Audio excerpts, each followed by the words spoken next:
अस्सलामुअलैकुम वरहमतुल्लाहि वबरकातुहू। Welcome to back my new vlog. दोस्तों, एक बार फिर से हुसैन उल्टी बात में आपका खुश आमदीद है। दोस्तों, जैसा कि देख रहे हैं मेरा बैकग्राउंड, मैं दुकान पे हूँ और आज मैं ब्लॉग का आगाज़ यहीं से कर रहा हूँ।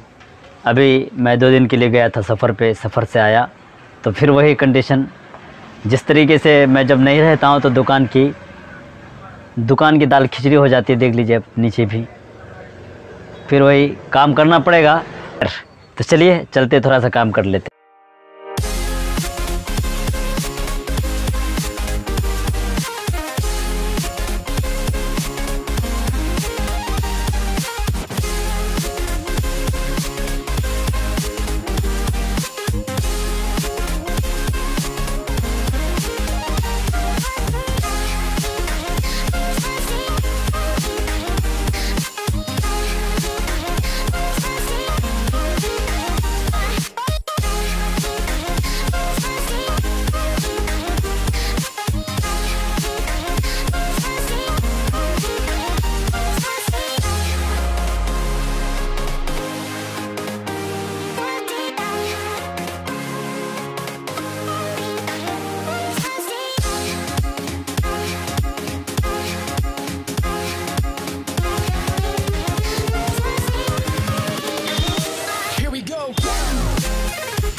दोस्तों, स्टोरी शुरू करने से पहले मैं एक शेर पढ़ता हूँ कि मौत से किसको रुस्तगारी है, मौत से किसको रुस्तगारी है, आज वो कल हमारी बारी है।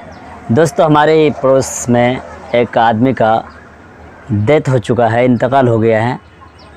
इन्ना लिल्लाहि व इन्ना इलैहि राजिऊन। अल्लाह तबारक व तआला उनको जन्नतुल फिरदौस में आला से आला मुक़ाम अता फ़रमाए। दोस्तों, मैं कल के जो वीडियो में बताया था कि एक स्टोरी सुनाऊंगा, एक स्टोरी भी समझ लीजिए और मैं एक इन्फॉर्मेशन भी देना चाहता हूं आप लोगों को। तो पहले इन्फॉर्मेशन सुन लीजिए, बाद में स्टोरी सुन लीजिएगा। दोस्तों, मैंने कान का जो ऑपरेशन कराया था विराटनगर आई हॉस्पिटल में, तो जो लोग देख रहे हैं मुझे, अगर उनमें से किसी का ऐसा प्रॉब्लम है कि कान बह रहा है, इसके अलावा फिर कान का पर्दा फट चुका है, तो वो आके वहाँ इलाज कर सकते हैं। कितना दिन लगता है ये ज़ख्म छूटने में और क्या क्या परेशानियाँ होती है। दोस्तों, जब मैं ऑपरेशन कराया था, नया पर्दा लगवाया हूँ मैं, तो कोई ख़ास परेशानी नहीं है, बिल्कुल नॉर्मल ऑपरेशन होता है, ज़्यादा डरने की ज़रूरत भी नहीं है। ऑपरेशन का तकरीबन मेरा 2.5 से 3 महीने के करीब होने जा रहा है। ज़ख्म छूट चुका है, मैं सही से सुन पा रहा हूँ, थोड़ा थोड़ा लग रहा है कि थोड़ा थोड़ा ज़ख्म बाकी है, लेकिन कम्प्लीटली मैं स्ट्रॉन्ग दिख रहा हूँ अभी फ़िलहाल आप लोगों के सामने। तो दोस्तों, यहाँ जो है विराटनगर आई हॉस्पिटल में आपको कान का जो ऑपरेशन होता है वो तकरीबन 6 से 9 हज़ार नेपाली, इंडियन की बात करें तो वो आपको 4.5 से 5 हज़ार ऑपरेशन का लेता है। बाकी इसके अलावा मेडिसिन जो आप इस्तेमाल करोगे उसमें तकरीबन 12,000 आईसी और नेपाली 20,000 के करीब ख़र्चा हो जाता है। लेकिन यही काम जब आप किसी प्राइवेट हॉस्पिटल से करोगे तो उसमें आपका ख़ासा पैसा खर्चा होता है, जैसे कि आपको 50, 60, 70, 80 के करीब जा सकता है। तो जिन लोगों का कान में मतलब इस तरीके से परेशानी है, वो आके विराटनगर आई हॉस्पिटल में आसानी के साथ कम पैसे में इलाज करवा सकता है। कोई परेशानी की बात नहीं है और डरने की भी बात नहीं है। तो ये हो गई इन्फॉर्मेशन। और दूसरी बात, जब आप यहाँ आओ, पहले वाले भी वीडियो मैंने आप लोगों को बताया था कि जब विराटनगर आई हॉस्पिटल का आप कस्द करते हो, नेपाल से जो ताल्लुक़ रखते हो उनके लिए भी ये इन्फॉर्मेशन है, जो इंडिया से ताल्लुक़ रखते हो उनके लिए भी। यहाँ इंडियन करेंसी आपको 20, 30, 40, 50, 100 और 100 तक का करेंसी आपका चल सकता है। लेकिन 200 इंडियन करेंसी, 500 का और 2000 का करेंसी यहाँ इंडियन करेंसी नहीं चलेगा। और इसी तरीके से नेपाली जो भी करेंसी आप ले जाओ चलेगा, लेकिन बेहतर है कि आप छोटा पैसा लेके जाओ, मतलब चेंज करके ले जाओ, ताकि मतलब वहाँ काउंटर में जाए तो आसानी के साथ आप बिल कटा सकते हो। काउंटर में आपको 40 से 50 रुपया चार्ज करता है और इससे ज़्यादा नहीं लेता है। और दूसरी बात यह है कि जब आप यह इस हॉस्पिटल आओगे, जैसे कान का ऑपरेशन कराया, फिर आप जा रहे हो तो फिर से आपको पुर्जा लेना पड़ेगा, क्योंकि इसमें भी हम लोग परेशान हो जाते हैं। पुर्जा ना लेके जाके वहाँ डायरेक्ट दूसरी जगह लाइन लगा लेते हैं, तो हम लोगों को काफ़ी परेशानी हो जाती है। तो आपको जय बार भी आप दिखाएं तो आपको हर बार पुर्जा नया लेना पड़ेगा। और ये जो इन्फॉर्मेशन थी मैं आप लोगों को दे दिया कि घबराने की ज़रूरत नहीं है। और सबसे बेहतर बात है कि आपको खुद को केयर करना पड़ेगा, हिफाजत खुद से करना पड़ेगा। आप कान को पानी से बचाएं और ठंडा खाने पीने से बचाएं, क्योंकि जब हम लोग ठंडा खाते हैं तो कान भारी हो जाता है। जब भारी हो जाता है तो इसकी वजह से मतलब फिर यहाँ पीप आना शुरू हो जाता है। तो दोस्तों ये थी कुछ इन्फॉर्मेशन, शायद आप लोगों को अच्छा लगा हो। अब आते हैं रियल स्टोरी की तरफ। तो दोस्तों गुज़िश्ता परसों की बात मैं बता रहा हूँ। जब परसों मैं गया था वहीं विराटनगर हॉस्पिटल, तो वहाँ बहुत सा भीड़ लगी हुई थी ऊपर में, जहाँ मैं कान का ऑपरेशन कराया था। कान के ऑपरेशन के बाद कई बार आपको जाना पड़ता है, कभी कान सफाई करने के लिए, कभी कुछ मेडिसिन डाल के रखता है उसको निकालने के लिए, ये सारी बातें होती है। उसके बाद उस दिन मैं गया तो उस दिन मैं वहाँ बैठा और इंतज़ार करने लगा, क्योंकि दरवाज़ा बंद रहता है, कि मैं इंतज़ार कर रहा था कि कहीं कोई आदमी निकले तो मैं उसको पुर्जा दिखाऊं कि मैं कान साफ़ कराना है मुझे।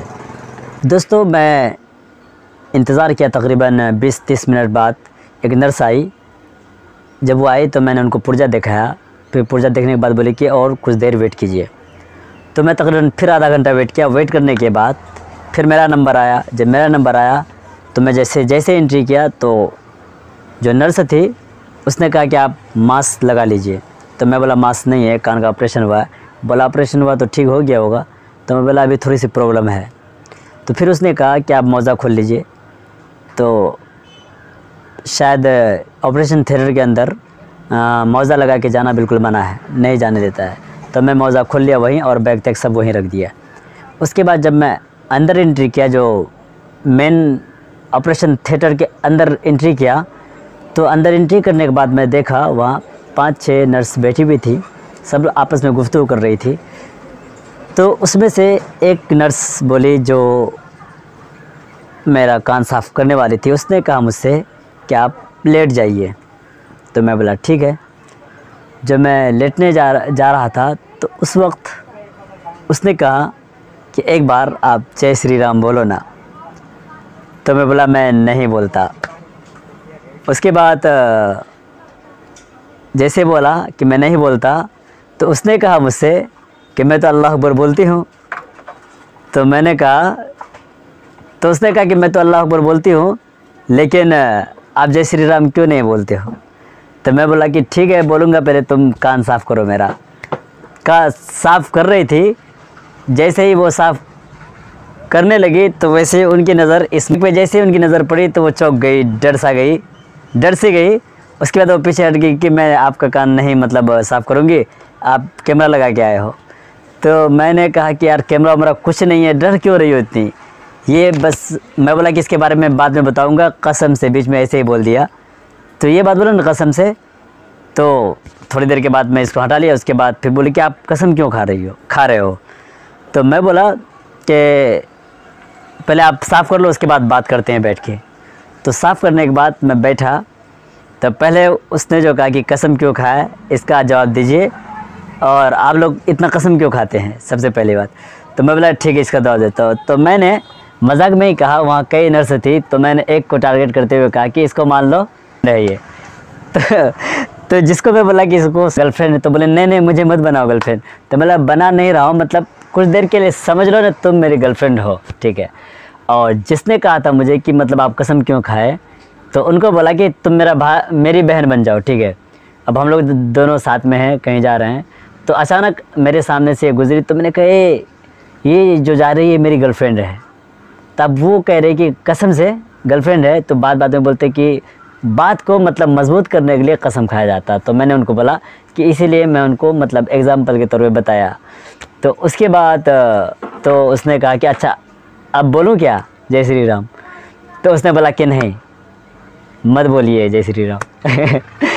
तो मैं उनको बोला नहीं, तो मैं उनको बोला कि देखो मोहब्बत से, अब जय श्री राम के बारे में जो मैं बोला तो फिर उस पर मैं बात किया कि देखो मोहब्बत से किसी भी बात को मनवाया जा सकता है, किया जा सकता है।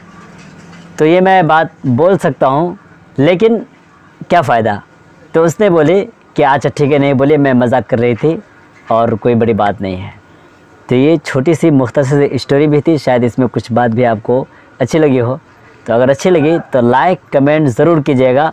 और एक लड़की जिसको मैं बोला था कि ये इसको एग्ज़ाम्पल के तौर पे गर्लफ्रेंड मान लेता हूँ, तो जब बाहर आई वो मेरे साथ, तो मैंने उनसे नाम भी पूछ लिया था कि आपका नाम क्या है। नाम भी बताया उसने मुझे, लेकिन मैं आपको नहीं बताऊँगा। शायद किसी न किसी हीरोइन का नाम है जो कपूर कपूर कपूर के नाम से है, इस तरीके से।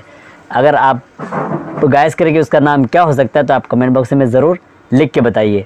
अगर जो सही बताएगा उसका नाम तो मैं इंशाल्लाह उसको अपने तरफ से इनाम दूंगा। हाँ गाइस, शाम हो चुकी है, अब घर भी जाना है। दोस्तों मैं ये कहना चाह रहा हूँ कि आप लोग, ठंडी भी आ रही है, बहुत ज़ोर शोर के साथ आ रही है, तो आप लोग ठंडा से बचने की कोशिश कीजिए, क्योंकि अभी शुरुआत की जो ठंडी होगी बहुत ही ज़बरदस्त ठंडी होगी। इसलिए लालच ना करना और अपना जहाँ तक हो सके, जहाँ तक मुमकिन हो सके, अपना खुद का प्रोटेक्शन कीजिए, हिफाजत कीजिए और ठंडी से बचने की कोशिश कीजिए। अल्हम्दुलिल्लाह आज मेरे साथ हुसैन है, मोहम्मद हुसैन। ये मेरा छोटा सा क्यूट सा भतीजा है। तो दोस्तों आज के लिए इतना ही। आई होप, उम्मीद करता हूँ कि आप लोगों को ये वीडियो भी बहुत ज़्यादा पसंद आएगा और इंशाल्लाह आप लोग मोहब्बत से नवाजेंगे और मुझे मौका देंगे कि नेक्स्ट वीडियो में बेहतरीन तरीके से और बेहतरीन सलीक़े के साथ आप लोगों तक पहुंचाने की कोशिश करूंगा। तो दोस्तों लास्ट में एक रिक्वेस्ट करते जाऊंगा कि अगर अभी तक आपने हमारे हुसैन उल्टी बात को सब्सक्राइब नहीं किया है तो सब्सक्राइब कर दीजिए, ताकि आने वाला वीडियो सबसे पहले आप तक पहुँच सके। नेक्स्ट व्लॉग में नई सोच, नई फिक्र और नए जज्बे के साथ आपसे मिलता हूँ। अल्लाह हाफिज़।